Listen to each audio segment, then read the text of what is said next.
So today we're talking a little bit about the lead shoulder and specifically this lead arm and what it does. So in chipping and pitching, a lot of times you'll see players even on tour, they'll put a towel under their arm as a drill and they'll put the other side under here. You can even take your shirt sleeves and put it under. They create connection between their arms and their body. Now this is great for pitching the golf ball because it keeps the torso turning and stops any excessive wrist motion. So anytime I want to feel better with my pitches and my chips, you got to keep that torso turning because it keeps your low point moving, and that's great for pitching and chipping. Now, in the full swing, sometimes that's not what you need. There are players that do still pin that lead arm. But here's one thing I want you to think about. When I set up to the golf ball, I create, from face on, I create this number 7. Right? So imagine I've got a line from this shoulder to this shoulder down the club shaft, and that's my number 7. What I want you to do is keep that number 7 intact as you go away from the ball. Now, some players have a little bit of wrist cock, but they still have this number 7. We want to wind that number 7 to the top of my backswing. I want that number 7 to come back down in front of me, and then I push against the ground and deliver it. And believe it or not, I still have that number 7. It's a great way to think about width in the golf swing and what the relationship of the lead shoulder and the lead arm does. Now, some players, as they take the club back, they collapse this number 7. They get the lead arm too much across their body.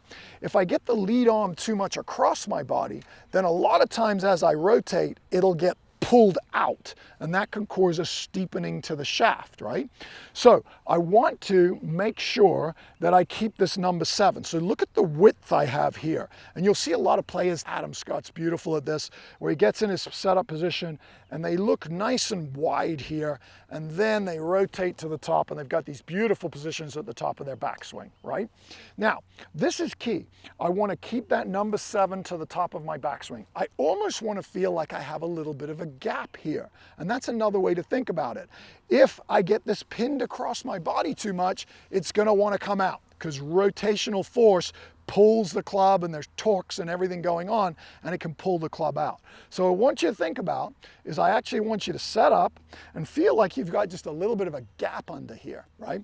Creating my number 7. I want you to feel like you keep that gap under here as you go away and rotate to the top of the backswing. This gets you in a nice wide position. Then on the downswing, as I go, my lower body goes, my trunk will actually turn into my arm, and my arm will get more pinned against my chest as I start my downswing. And then it comes off and it gets back into that beautiful impact position. So the key thing to learn here is it's fine to pin your arms when you're chipping and pitching, because it's more of a torso-driven motion. It's more of a finesse shot. I'm not trying to add speed or power. But be careful of pinning your arms like you do with your short game when you're in your full swing. The club will tend to get too deep and across your body. From there, it can go up and across the line, or it can get across my body and want to be thrown out on the downswing. So for full swing, I want you to think about that number 7. I want you to think about this lead arm having a little gap underneath your armpit there, and feel like you keep that gap as you go away so that you can keep that number 7 intact, have a nice wide backswing. I think this will help your golf game.